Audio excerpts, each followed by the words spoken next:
So you may have seen in the news this study claiming that high protein diets cause cardiovascular disease. And if you believe that, you're free to go ahead and try the high carb, high fat diet that the American people have been doing and see how that plays out on the obesity epidemic. So what I'm gonna do is tee this off to my brother Seth, where he's gonna obliterate the sense out of this thing, and then you can make that choice for yourself. So a recent study out of Nature Metabolism just went viral, and unfortunately was extremely misleading. The scientists and researchers in this article claimed that a high protein diet increases your risk of cardiovascular disease. Problem with this is the study was very poorly designed, and I can get into the reasons how this was done. But again, their main concept behind this paper and how they actually went about their research design was they had two separate groups. We'll talk about the first group first. So the first group only had about 14 participants. So again, a very small number of participants. So that makes it already not a great study design. Again, with these 14 participants, they split them into two groups. So 7 of them were eating a high protein diet and the other 7 were eating a lower protein diet. And they wanted to see how this influenced mTOR signaling within the macrophage of your white blood cells, essentially. So mTOR signaling, just to kind of break it down for you, mTOR is the process that gets triggered to initiate muscle protein synthesis. This is what happens when you eat proteins.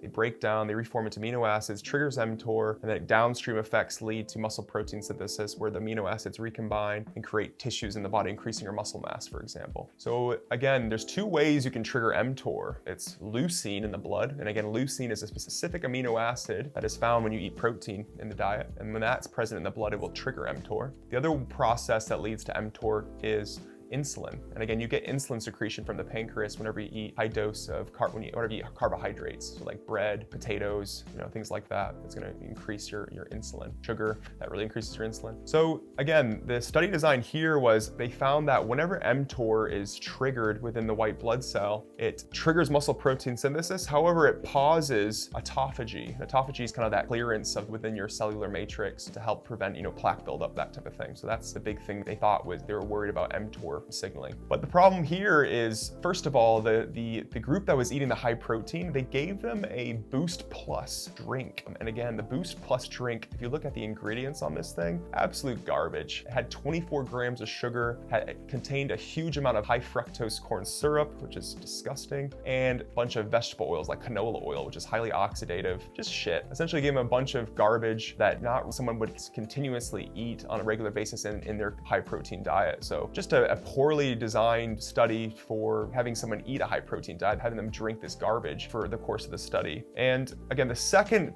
part of the study was on 9 participants where they had them separate into 2 different groups, eating more whole foods, where they had them eat about 22% of their total calories were coming from protein. The other group had a much lower percentage. So the high protein also found similar findings, uptick of an mTOR. So mTOR went up in both of those control arms whenever they ate a high protein diet. So again, with all this information, they took and speculated from another study in rodents and rats, finding that whenever mTOR is gone up in rats, that it's paused autophagy and it's caused arterial diseases, which again has never ever been proven in humans at all. With all the clinical trials we've ever seen, we've never seen this happen in humans. This is just purely rodent study speculation based on a white blood cell mechanism of mTOR, right? That really causes heart disease, guys. So it's just ridiculous. And there's been so many studies that counteract all of what this has been said. If you look at a systematic review that was done in 2023, just last year, this was a combination of 6 massive studies, so a total of about 220,000 participants, way more people, and they were all on high protein diets. There was no increase in cardiovascular disease at all. And there was actually improvements in functional outcomes, improvements in muscle size, improvements in longevity, less comorbidities, just a better quality of life in the health span with a higher protein diet. And it's been shown in other research as well in 2020, where they had, again, multiple control arms showing the benefits of high protein diets and lowering your mortality risk. So again, guys, this study just doesn't have any weight to it. The study out of Nature Metabolism is absolute garbage. It's fear-mongering. It's just disgusting, in my opinion, that they're putting this out there in social media, trying to get people to be afraid of eating high protein, which has been proven time and time again to be healthy and help help with your muscle mass, help with your longevity, especially in older people. And the last thing we want to do is create fear with eating higher protein diets, because this is going to turn the whole population around and lead them the wrong way, which they've been led the wrong way for many, many years already. So I think there's something behind this study that just makes me feel sick. But, you know, we have to do our best to try to educate and, you know, kind of show them the real science behind these studies and not just read the headlines. So hopefully that helps.